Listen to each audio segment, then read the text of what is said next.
Einen wunderschönen guten Morgen. Heute darf ich Sie wieder einmal recht herzlich zu unserem Expert Breakfast im Oktober begrüßen. Mein Name ist Julia Dobler und ich bin als Community Managerin für die Marke myhive an diesem Standort und für Österreich zuständig. Als heutige Vortragende konnten wir Jessica Fox gewinnen. Sie ist seit, glaube ich, über 15 Jahren schon in der Branche tätig und schult und coacht zu verschiedenen Themen, unter anderem interkulturelles Management, Persönlichkeitsentwicklung, Führungskräfteentwicklung und zum Beispiel auch Konfliktmanagement und noch ganz viel mehr. Und sie ist Partnerin bei Kickoff Management Consulting GmbH, die seit schon über 20 Jahren am Markt sind, auf allen Kontinenten vertreten und was mich besonders freut, Mieter bei uns sind, und zwar im 15. Stock im Turm B der Twin Towers. Als heutiges Thema haben wir Vulnerability, Personality, and Personality, me, myself and I, ein gutes Wort ausgesucht, muss ich sagen. Und was mich auch noch besonders freut, ist, dass wir heute das erste Mal einen Vortrag in Englisch haben. Das heißt, let's switch to English. I wish you a lot of fun for our talk today, and thank you very much. Thank you. So, welcome. Good morning. Thank you for the warm welcome. Hello to this breakfast. Can everyone hear me okay? Is this a good volume? Okay, awesome. Thank you for this opportunity to introduce this little bit difficult topic. So I applaud all of you that you're not up there, dealing with your emails right now, and I'm sure you have enough of them, but you'd rather sit here talking about an uncomfortable topic. Well done. Get comfortable, have your sandwiches, have your coffee. If it gets a little tricky, feel free to get up and make yourself comfortable, because it is a bit of a difficult topic. I know, I've been thinking about it for many months now. And what I'd like to do in this talk is to take you on my own personal journey of dealing with this strange topic, vulnerability. Difficult to say, vulnerability. Difficult to live. Okay. I started exploring this topic, vulnerability. It came to me through the work of Brené Brown. Anyone heard of Brené Brown? Yeah?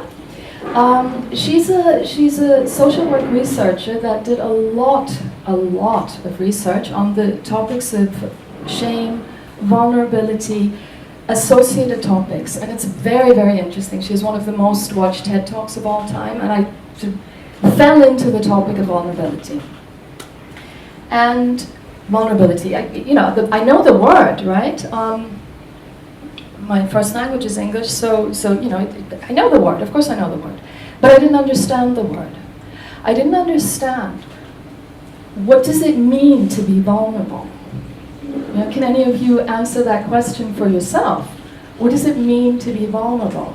I couldn't answer it for myself. I came up with nothing. Yeah, I understand the word, but I don't know what it means for me.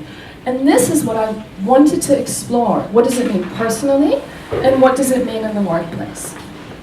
Okay, so I'm half English, so when I don't understand, I go to the Oxford English Dictionary. Okay, that's my mode of choice. And here's what I found.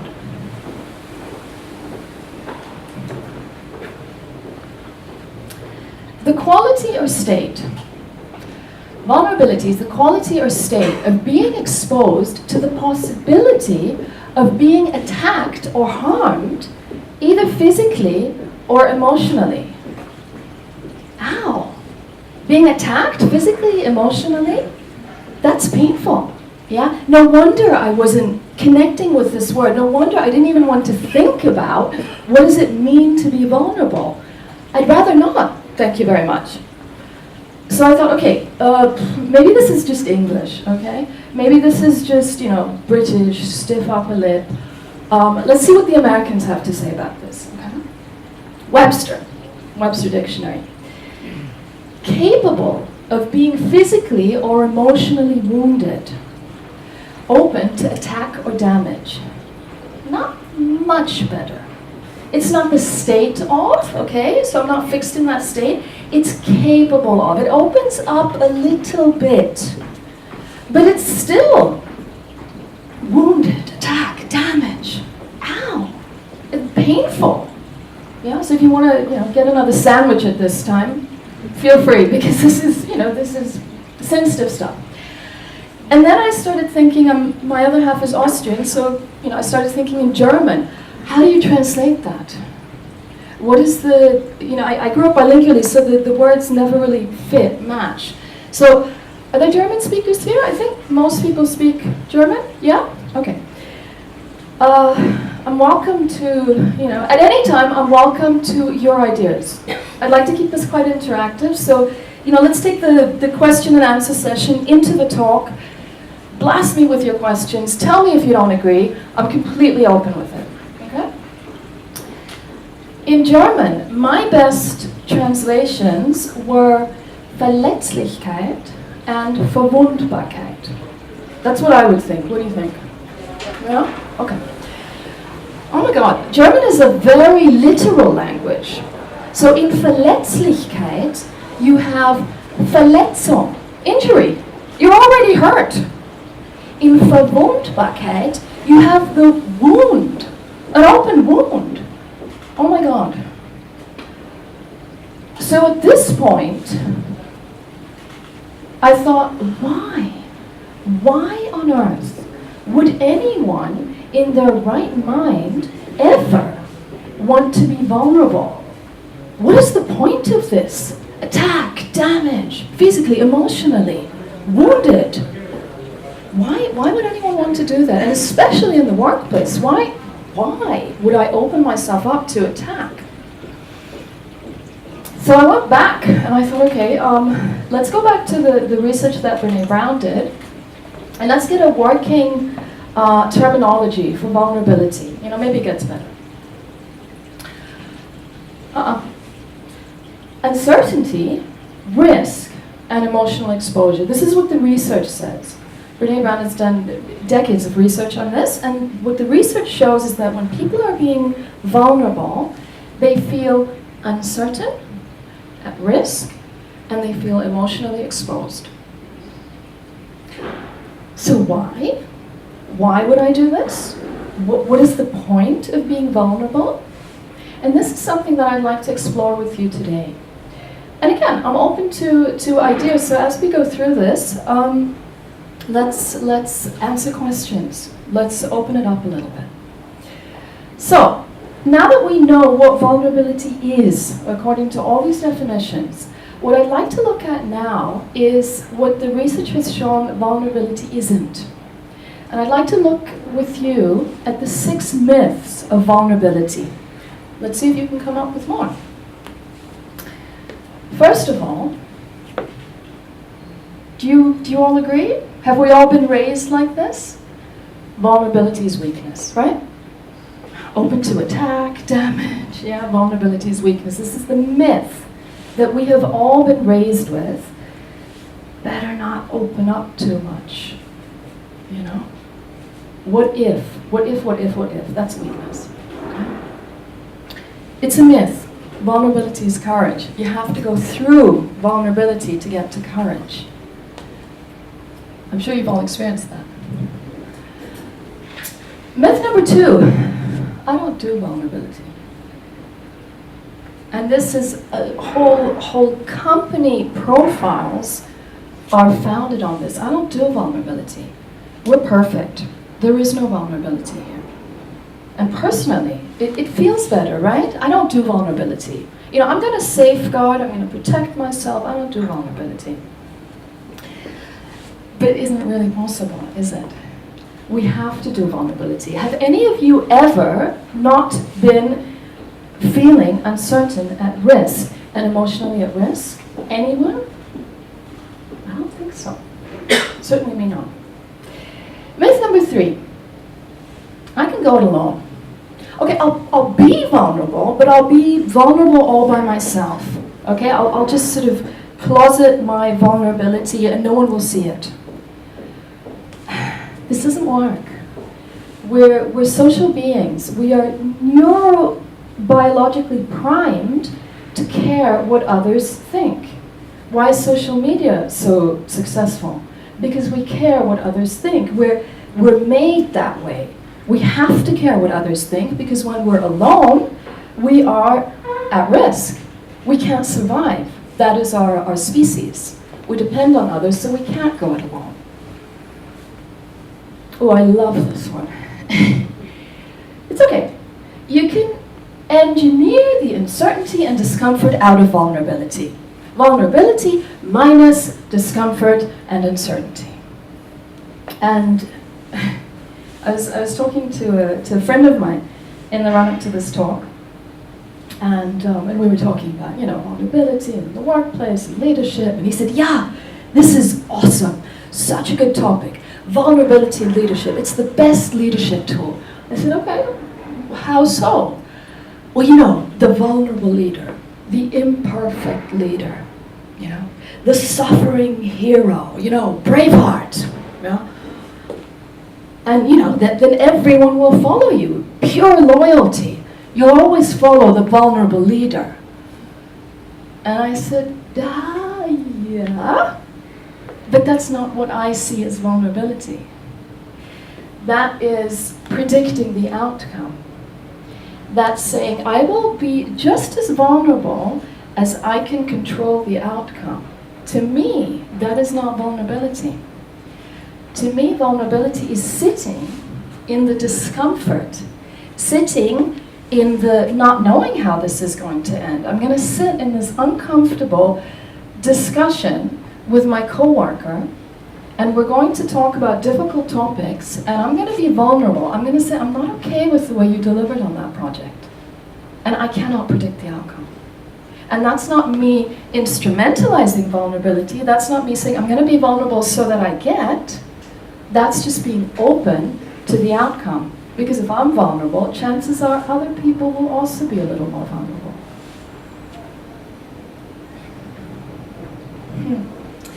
Myth number 5. This is a bit of a difficult one. Trust comes before vulnerability. How many of you would agree with that? First you trust, then you show your vulnerability. Yeah. And I'm going to take this with the myth number 6. Vulnerability is disclosure. Which of these is true? And the answer is, it lies between. Disclosure is not vulnerability. Me coming into the office in the morning and exploding all of my vulnerability to everyone who's there is not vulnerability, because I am not taking the relationship into account. That has no boundaries. Vulnerability needs boundaries. I need to know who deserves this disclosure, who deserves my story, who is it addressed toward. If it's a free-for-all, I'm going to tell everyone, that's not vulnerability, because vulnerability is you and me talking and figuring something out and being open to the outcome. It's very personal vulnerability. And it builds trust. So ideally I have someone that I trust, and my 2 trusted colleagues here, and we have built a working relationship because of a little bit of trust leads to vulnerability, leads to more trust, leads to more vulnerability, and it builds an atmosphere.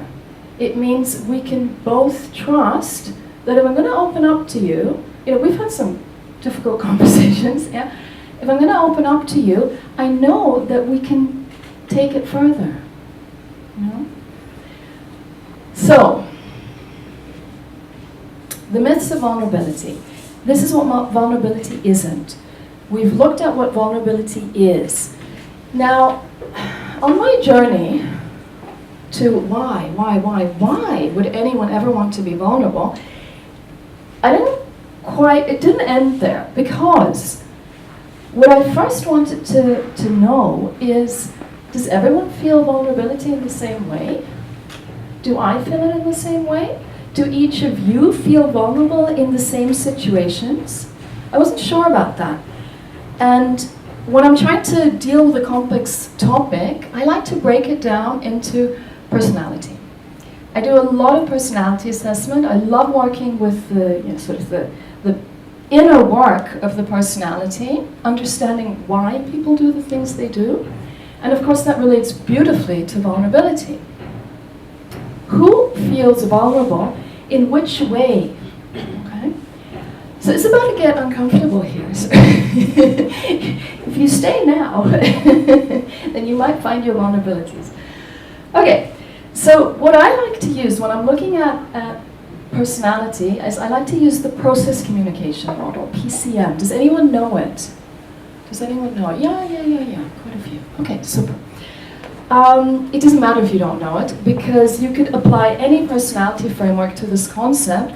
I like the process communication model because we have 6 parts of our personality in that model. We're divided up into, if you imagine me as a house, then I have 6 floors in my house, and each of you do too. You have 6 floors in your house, and each of those floors is part of your personality.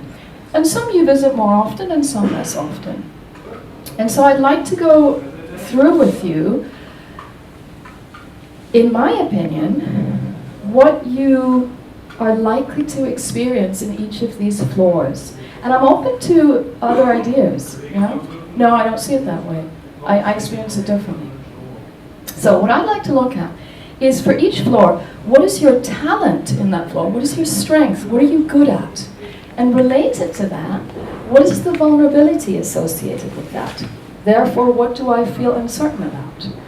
Related to that, so how am I going to protect myself? How am I going to put on an armor? You know those, have you ever been to a medieval exhibition where you see these enormous armors? Yeah, they used to wear them, the poor horses. Yeah, they were super heavy. And we use that to protect ourselves, to not feel so vulnerable. Therefore, what gift am I missing out on? This goes back to my why would I take my armor off? Because possibly, just possibly, there might be a gift in it for me. There might be some reason why that would make sense for me. I'm going to go through these 6 types, 6 personality types, 6 levels of our personality. And I'd like you to just have a look at, does that resonate with me at all? Do I find myself in there? Have I detected myself or others, co-workers, family members? Do I recognize anything there? And does that fit? So, I'm drawing up here. One moment. Okay. The harmonizer. I'm going to start off with the harmonizer, because it's my biggest part, so I know it well. The harmonizer is that part of us that processes through feelings. When we're in our harmonizer, we experience our world, our surroundings, through feelings. So that means everything that we experience, every meeting, every conversation, we have our antennae out, and we're collecting information through the channel of feelings. Okay? So this is not verbal information. This is, you're walking into a meeting, and you think, I don't know, there's a weird atmosphere in here. And when I look over at those two, they're not getting along. Let's get to the root of this. Okay, so in our harmonizer, I am very much invested in relationships. It's what motivates me, and it's what my greatest strength is. Coupled with that is my vulnerability. Do you like me? This is hard for me up here, yeah? Do you like me? The vulnerability is, relationships matter to me. So my vulnerability is, what do I have to do to have a good relationship with you? Right? So what armor am I going to put on? Pleasing. I will please. I will make sure that this relationship holds, so that you like me. Okay? However, it's exhausting. It is absolutely exhausting to constantly be pleasing everyone, to constantly think, what if I do such? What if I do such? It's exhausting. And the gift that I'm missing out on is actually connection. It's what I actually want. The authentic relationship of I'm going to be open, I'm going to be honest, and we're going to connect is what I'm missing out on with all of this. Yeah, sure. You need someone to stay late at work? Sure, no problem. You need me to do that for you? Not in my job profile. No, no problem. I'm missing out on the true connection where I say, I'm so sorry. I can't stay late at work today. I have something. And then to deal with that. That is true connection. That's showing up. That's being courageous. Anyone resonate with that? I'm sure, because harmonizers found quite a lot. Okay, next up. Thinker. Thinker is the part of us that processes through thoughts. So I'm walking through my environment, collecting information. I'm processing what information do I have and what am I going to do with it. I'm planning, I'm organizing, I'm being very logical. If, then. There is a plan for everything and the outcome is foreseeable. And I'm going to plan for several outcomes. I'm going to have a scenario A, B, C. If this happens in our project, then we'll deal with it that way. If that happens, we'll deal with it that way. You know, it's a good feeling. I like to feel in control, right? My vulnerability, therefore, is, am I prepared? Am I prepared enough? Is it ever, ever enough? Will I ever lose this feeling of uncertainty of having enough information, enough preparation, and enough foreseeability? So my armor is going to be perfectionism, right? Perfectionism in the sense of sometimes micromanagement. Yeah, it's fun working with a boss like that. Because it's not just what I want, it's how I want it. Okay? I am trying to control the outcome. It's a very rigid feeling to have to know how things are going to turn out. And to have to take care that everything has been prepared. What am I missing? What am I missing when I'm in that armor, when that protection is driving me? I lose touch with my worth. Because perfectionism is targeted toward the outside. It's targeted toward avoiding judgment, avoiding uncertainty. My true worth is something different. My true worth is striving for excellence. That is at the other end of it. When I'm striving for excellence, I'm in touch with what I've done well. And that doesn't mean that I can foresee every outcome. And it doesn't mean that things aren't going to go wrong. But it doesn't touch my worth, because I've put in my best effort. And then I can connect to that gift. It's a pretty good gift.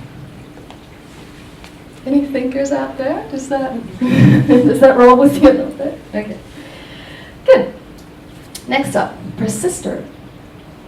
Persister, when we're in our persister part of our personality, we are going through the world forming opinions. We're gathering information in order to decide for ourselves what is right, what is wrong, what is good, what is bad.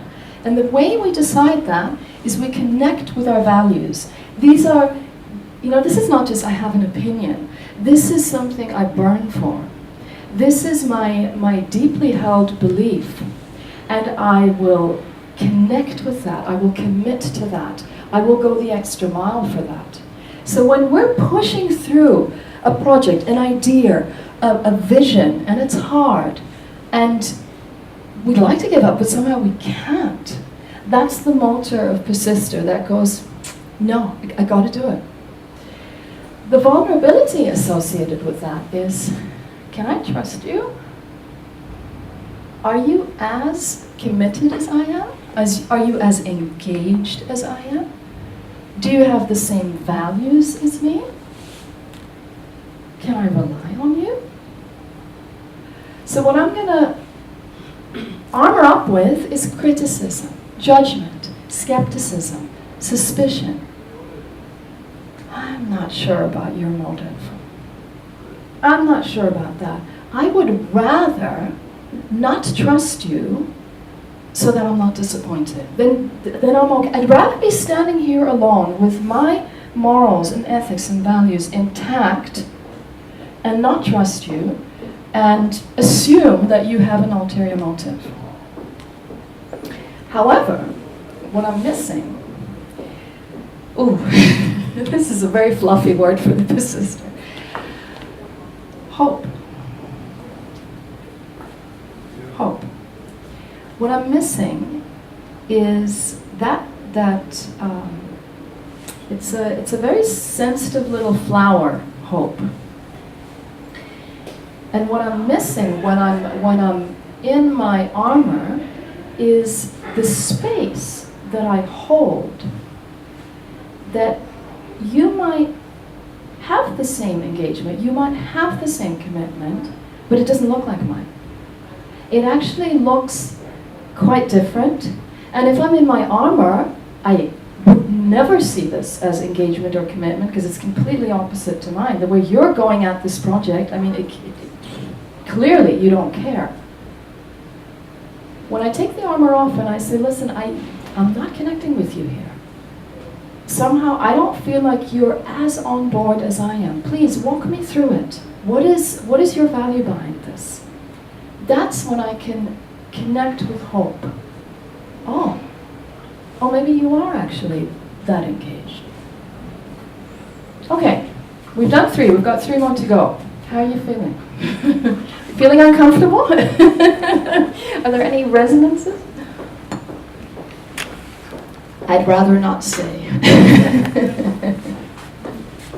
Okay, 3 more. Next up, we have the promoter. Now the promoter part of us is the action hero, okay? When I'm in my promoter, I want to do. I want to achieve, and I want to achieve quickly, and I want to look good doing it, okay? The promoter is really, really good at finding opportunities, grasping unlikely opportunities and making them shine, okay? The vulnerability, I'm going to say this in advance, the vulnerability for this strength is very deeply buried. So any of you in your promoter floor right now, bear with me. Are you with me? When I'm in my promoter, I can go it alone. This goes back to the 3rd myth of vulnerability. I can do it alone. Yeah? I'm on my own. The vulnerability, I'm not even going to look at the vulnerability. So please don't go to your colleague with a strong promoter and say, hey, I'm with you, it's okay. That's not going to land very well. Because when I'm in my promoter, I would rather not think about that. Are you with me? Is there anyone with me? Is there anyone on this, skydive with me? Because promoters are extremely courageous, extremely daring. And they'd rather go it alone because, I'm alone anyway. There's no free lunch, and you're on your own. You're on your own, I'm on my own, you're on your own. There is no one else. So the armor is cynicism. That's just it. I'm not even gonna go there. There is no one else. Who needs anyone else anyway? Why? Why would I take that armor off? Why would I do that? Intimacy! Oh my God, that's a terrible word for the promoter. However, and this is, I only know this through research, because no promoter will ever tell you that. No person that is deeply in their promoter level. Intimacy is, I've got your back. It is the deep closeness that there is someone there for you. I thought about this. My daughter was describing what they're doing at school in their friend group. Oh, we're doing the trust fall. Do you remember the trust fall? This used to be very, very popular in team building. Yeah, you know, you have a team building event, and you know, one by one, the team members fall, you know, sometimes from a height or backward, and then the team members have to catch you, and you don't know, are they gonna catch you because I wrote that nasty email, you know? That's the trust fall, right? That's that intimacy. Yeah. In fact, there was a big thing in my daughter's friend group because one kid actually fell and wasn't caught. Yeah? And that's the fear of the promoter. Are you with me? Are you going to catch me when I fall? Oh, okay. Got that one out of the way. Rebel. Rebel is our inner child. And rebel, you know, who of you are parents here? Show of hands. Oh, there you go. There you go. So, if your children are older already, or if you have young kids, you remember when I'm in my child, yeah, and you can see this with children, my reactions are very spontaneous. Yeah, I react with likes or dislikes, and it's kind of explosive. You know, I love it. I hate it. This is awesome. This is boring. That's rebel. And if you think back to times when you've been in your rebel floor, or perhaps you know, colleagues, friends that are very strong rebels, you notice. You know exactly what they want and what they don't want, because it's out there. It's very explosive. With this explosivity comes the talent of creativity, because it's unfiltered. It's completely unfiltered. You know, kids, unfiltered. I'm not going to think it through. It's just going to come out. And that's where a lot of creativity, a lot of innovation comes out, because it just, woof, it's there. What is the vulnerability connected with that? Am I responsible for any of that? Am I going to take the responsibility for that which is exploding out of me? Does that have anything to do with me, or is it just venting, right? But that's tricky. Yeah, am I really going to look at that? No, I'd rather put on the armor of blaming. Oh no, it has nothing to do with me. I couldn't turn in that report on time. You know how slow our internet connection is? And then my computer crashed. It's not my fault. Yeah, we lost the client, but it has nothing to do with me. Not my fault, not my responsibility, right? It seems like that would take care of the vulnerability. It seems like that would be okay, but what am I missing? Accountability, inner accountability. What do I connect with? What is it that I want to connect with? What is it that I am going to hold myself accountable to? What is it that means something to me? So it's a way of self-identification. This is not, I don't mean accountability in the sense of sort of think or responsibility for things.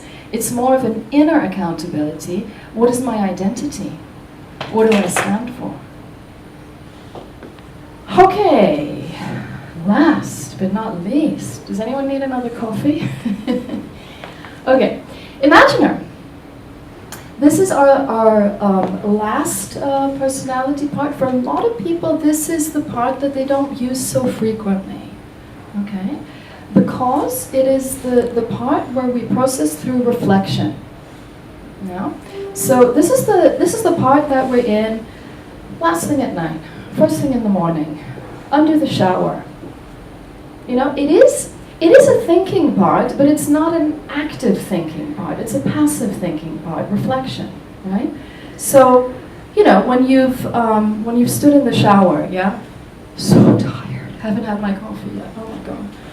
And there are no conscious thoughts happening, but you know, a thought stream from last week is meeting a thought stream from yesterday, and my husband just said something, and pow!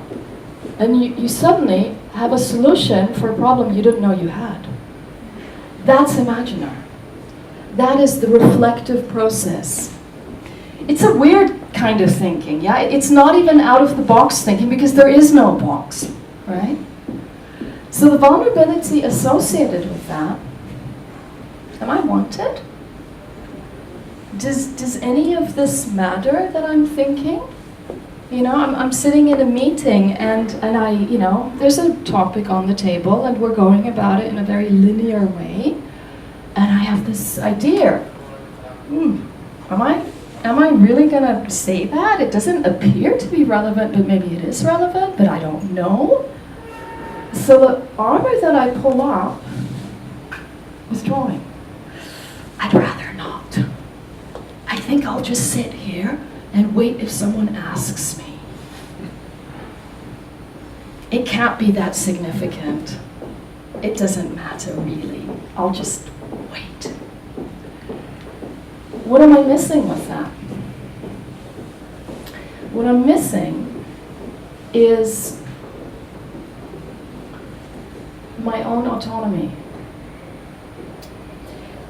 Am I going to own my significance? Only I can decide what's significant, right? Only I can decide, you know what? I'll just say it. Maybe it's ridiculous, you know? Maybe I'll get laughed at. But maybe it'll put us on a new track of thinking, you know? And then I have my inner autonomy. Then I can say, I'm not going to wait to be asked. I'm going to go into my autonomy and say, I own this. I own this thought. And I'll share it with you, quite vulnerably. Okay? I believe these are going to be available, these slides? Yeah, okay. No, because I'm just seeing some people taking pictures. Okay. Okay, we did it. We went through all layers of our personality. I'm curious how you resonated with that. So, my question. Why? Why on heaven's earth would anyone ever want to take off that armor and to feel that vulnerability? Why? Because I want connection, authentic relationships. Because I want to feel my inner worth, where I decide what my worth is. I want hope of trusting. I want intimacy. I want to have the feeling that there's someone there for me. You've got my back. I want accountability. I want to feel what I am in my identity. And I want autonomy. I want to decide for myself what I am going to own. Pretty good gifts, no? That's where I landed. I thought, okay, it's going to be tough to take off all that armor, but there are rewards. And the thing is, these aren't just personal rewards. This is not just what I'm gifted personally. When I live like that, when I live in vulnerability, when I have that courage to take those armors off, you can change whole organizations. Because if I live like that, then other people will be encouraged to live like that. And then we have a more open organization. If we are all sharing, regardless of what the consequences are, if we are living in uncertainty, in risk, in emotional exposure, unable to control the outcome, then we're opening ourselves up for creativity, for innovation, for development, for growth. And it will really serve us well in change processes. And those don't happen too often, do they? So, I'll leave you today with something that Simon Sinek said, another leadership expert that I respect. He said, a leader, and I define leader very broadly here, anyone who takes responsibility, anyone who takes the initiative, anyone who owns anything is a leader. We're all leaders here. So a leader first and foremost is human, and this is what connects us. This is the social species that we belong to. So only when we have the strength, the courage to show our vulnerability, only then can we truly lead. Thank you.